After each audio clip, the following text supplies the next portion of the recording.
Halo, kembali lagi dengan Bunda Didi. Ini menu kemarin sore teman-teman. Aku masak sop senerek.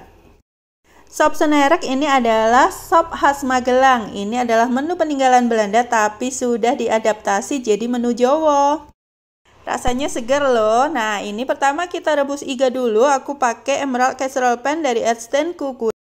Setelah itu, tumis bumbu halus hingga matang. Aku pakai Emerald Pan ya dari Edstan Cookware juga. Pan ini tebal, anti lengket, German coating. Selanjutnya, masukkan bumbu yang udah ditumis ke rebusan iganya. Lalu tambahkan bumbu lain sesuai yang aku tulis di video ya.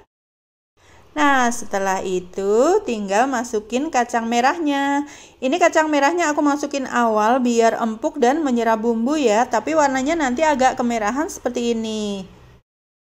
Nah, yang unik dari sop senerek ini lauknya adalah jeroan bacem teman-teman. Bisa babat, iso bacem, tapi bisa juga ayam goreng bacem ya, sesuai selera. Kalau nggak suka jeroan, ganti ayam.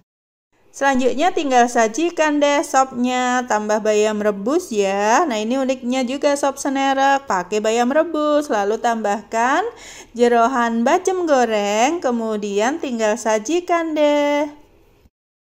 Nah, ini dia sop senereknya udah siap teman-teman. Selamat mencoba.